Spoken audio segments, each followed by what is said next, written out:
Hola, saludos a todos, buenos días, tardes, noches. Les saluda Fran Servit de Liz, como siempre desde la sala de mi casa, cada 2 jueves.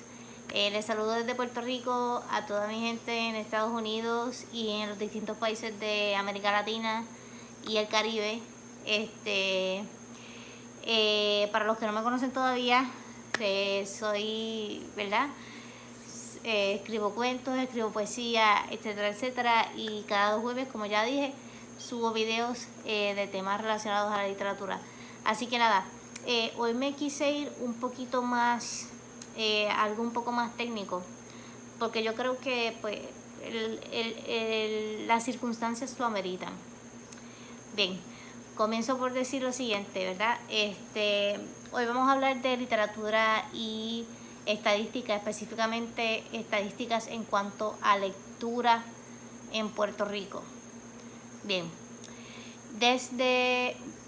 un poco después de la invasión de Estados Unidos en Puerto Rico, o sea, poco tiempo después de 1898, que es cuando sucede esto, se comienzan a hacer censos poblacionales, obviamente de parte de los Estados Unidos. Naturalmente, ese censo criollo recogía la información como composición familiar, género, edades, escolaridad, pero entonces dentro de la parte, toda la información que te recoge un censo, etnia, etcétera. Pero dentro de la parte de la educación había una pregunta bien específica, y era el nivel de alfabetización de las personas, ¿verdad? De los residentes en Puerto Rico. ¿Por qué es importante esto? Porque si a través del censo criollo se contaba la cantidad de personas que estaban analfabetizadas, entiéndase, las personas que no sabían leer y escribir, que by the way es un derecho fundamental de acuerdo a la Organización de las Naciones Unidas, de acuerdo a la cantidad de personas, pues se asignaban fondos para crear programas de alfabetización, para crear programas remediales para adultos, para niños, etcétera, etcétera, reforzar destrezas. Y esto se hizo hasta el 1990. ¿Qué pasa? ¿Por qué hasta 1990? Porque en el 1990 fue entonces que tuvimos el último censo criollo. Para el 1990,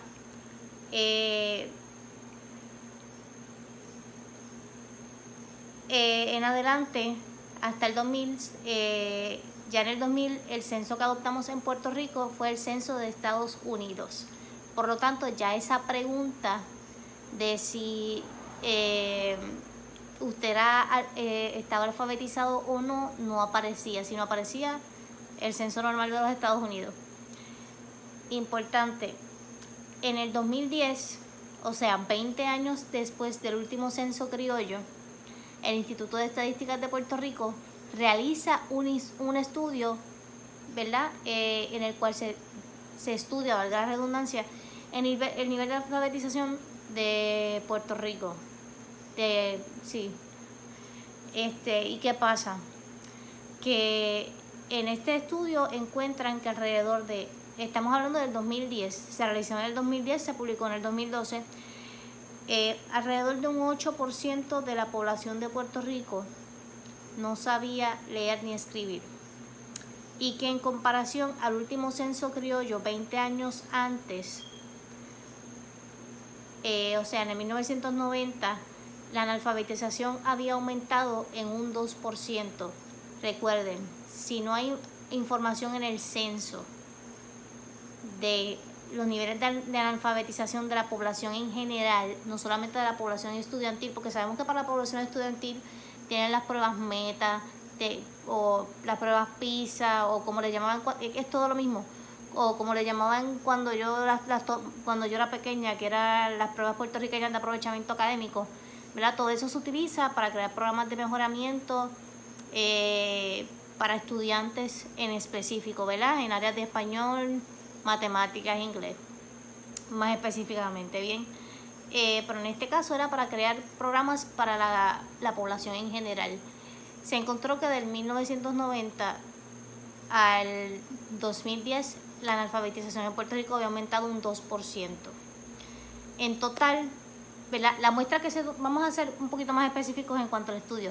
Este estudio que realizó el Instituto de Estadística tomó una muestra representativa de un poco más de 6.500 personas, ¿verdad?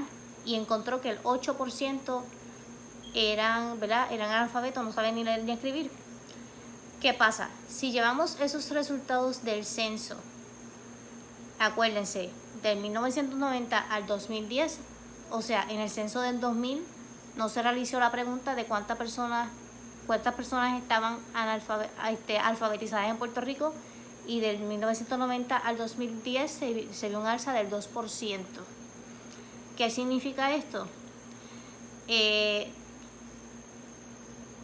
si hoy día en Puerto Rico tenemos 3.2 millones de habitantes, alrededor de 3.2 millones de habitantes, y ese 8% se sostiene, asumiendo que no hubo ninguna alza, significa que alrededor de 250.000 de la población en Puerto Rico, o sea, un 8% de la población de Puerto Rico, ¿verdad? Un poco más de 250.000 de personas no saben leer ni escribir. Y estas son personas que votan, son personas que necesitan vivir, necesitan de sus servicios básicos, personas como usted y como yo. Y ¿verdad? Yo por lo menos entré a la página del Instituto de Estadística y no vi que se estuviera haciendo un estudio al respecto. La mayoría de los estudios se están haciendo en cuanto al COVID, ¿verdad? Y otros temas relacionados. Pero si estamos todavía en ese 8%, asumiendo que no subimos, asumiendo que se mantiene igual, ¿verdad? Que no pasa lo que pasó del 90 al 2010, que encontramos un 2%. Vuelvo y repito, son 250.000 de personas que no saben leer ni escribir. Yo sé que está un poco difícil. Hay muchas personas que no tienen acceso al internet. También en ese mismo estudio del 2010 se encontró que las personas más afectadas naturalmente eran las personas que vivían en zonas rurales. En su mayoría también eran hombres, ¿verdad? Que no es raro porque la mayoría de los desertores escolares, para empezar, la deserción escolar es algo que se ve en Puerto Rico luego de octavo grado. Ahí es donde comienza esa tendencia a desertar la escuela, y la mayoría de los desertores son hombres, o sea que no es raro. Y esto de que en la ruralía sea donde tengamos personas con menos educación tampoco es raro, porque hay menos acceso al internet, hay menos acceso a la escuela, hay más necesidad de vehículos personales para llegar a distintos lugares que ofrecen estos servicios o estos productos que los pudieran ayudar a ellos. Yo simplemente, ¿verdad? Para mí es alarmante, y aún más cuando no hace ni media hora vi un reportaje en el periódico que decía que el 25% de los estudiantes del Departamento de Educación los pasaron con F. O sea, estas personas tenían acceso a internet, no lo tenían. Yo vi así, me pasaron tantas y tantas cosas. Por favor, no dejen de leer. Aunque usted, bueno, obviamente este video yo lo estoy transmitiendo por internet, pero si usted sabe de alguien que lo pueda ver, muéstreselo o exhórtele. No tienen que mostrar el video, exhórtele a que lea, a que se instruya lo más posible, ayúdelo, ¿verdad? Para mí, 250.000 de personas, es una estadística del 2010, pero obviamente no tenemos material nuevo para saber cuánto es el porcentaje actual de personas, y más con el cierre de escuelas, y más con esta cuestión del COVID, cuántas personas son las que están teniendo ahora mismo problemas para leer y escribir, los niveles de alfabetización. Inclusive en ese mismo estudio se encontró que cuando se le preguntaba a los padres por sus hijos, ¿verdad?, si tenían dificultades para leer y escribir, dificultades, no que fueran analfabetos, sino que tenían dificultades, alrededor de un 20% de los padres dijeron que sí, que sus hijos tenían problemas para leer y escribir. ¿Verdad? Yo les exhorto. Aquí yo hago videos todos los jueves de un montón de temas. Los pueden encontrar aquí mismo en la página. los pueden encontrar en YouTube. Pueden ir a cualquier librero. Miren, si usted vive en el área metro, usted es privilegiado. Tiene muchísimas bibliotecas, muchísimas librerías que le pueden dar por un precio súper módico algún libro, ¿verdad? Si usted no tiene acceso a la internet, trate de ser autodidacta en la medida de lo posible. Lea, aprenda, instrúyase, por favor. Porque simplemente hago este video de este tema el día de hoy porque simplemente es preocupante. Yo estaba buscando, no sé por qué me dio con buscar números acerca de cuánta gente leía en Puerto Rico, o cuánta gente tenía la capacidad de leer y escribir en Puerto Rico, y me encuentro con este estudio. Lo que veo es alarmante.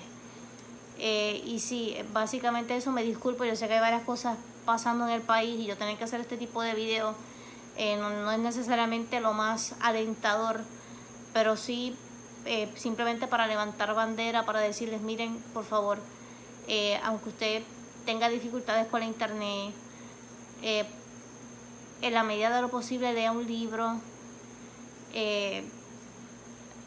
practique con sus hijos, haga algo para que no se queden rezagados. La escuela no tiene por qué ser el único lugar de donde nosotros aprendemos cosas. ¿Está bien? La primera escuela es la casa. ¿Verdad? Diablo, yo nunca me había quedado sin palabras en un video. Yo creo que esta es la primera vez. Básicamente lo único que quería hacer este jueves era porque encuentro que es mucho más importante que cualquier otra cosa que yo les pueda decir de literatura. Es eso. Si usted es un amante de la lectura, trate de fomentar ese amor por la lectura en otras personas. Si usted es escritor, trate de fomentar que otras personas escriban. Porque, por ejemplo, hay muchos estudiantes que... Y en la escuela a mí me pasó, a mí no me gustaba leer en la escuela, porque cuando me hacían leer un cuento, por ejemplo, tenía un montón de preguntas luego. O sea, yo leía para trabajar, leía para contestar preguntas, no leía por placer, por ocio, ¿no? Y te preguntaban cosas como que, ¿cuál es el personaje principal? ¿Cuál es el tema central del cuento? ¿Verdad? Que eran preguntas simplemente, no era para comprensión de lectura, sino para comprobación de lectura, para probar que tú leíste el texto. Búscate la definición de tal palabra en el glosario del libro o en un diccionario, donde fuera.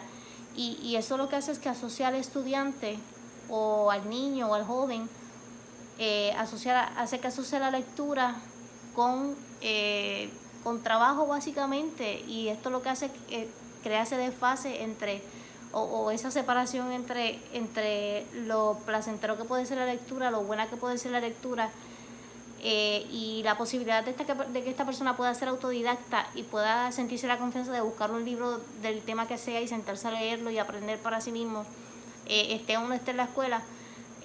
Crea ese desfase entre que él pueda hacer eso y no. Así que nada, este video básicamente es una exhortación a eso. De verdad, lean. Y verdad, yo tengo ya he hecho varios videos de acceso a la lectura, estrategias para leer libros más rápido, bueno, de todo. Los puedes encontrar aquí mismo en el canal, en la página Frances Ruiz de Literatura, como lo puedes encontrar también en YouTube por Frances Ruiz de Lis. Yo también comparto los links aquí en la página. También les voy a dejar el link de la página del Instituto de Estadísticas para que vean el estudio como tal, para que tengan la información completa. Nada, y simplemente hago lo que hago todos los jueves, les exhorto a que lean. Ahora mismo yo estoy leyendo, voy a compartir lo que estoy leyendo, por lo menos una nota más positiva, Mamotreto, de la obra de Gabriela Mistral, antología en verso y prosa, y es hermosa. Se la recomiendo. Es un libro, por el momento ha sido muy muy bueno, me lo he disfrutado muchísimo, aunque quizás mi trabajo, como no respeto horarios, no me ha permitido leerlo tan seguido como a mí me gustaría. Pero nada, los dejo con eso. Nos vemos dentro de 2 jueves como siempre. Saben que pueden recomendar temas, saben que pueden decirme si les gustó o no les gustó este video, compartirlo, si así lo desean. Y nada, como siempre, nos vemos dentro de 2 jueves. Chao, chao, se me cuidan.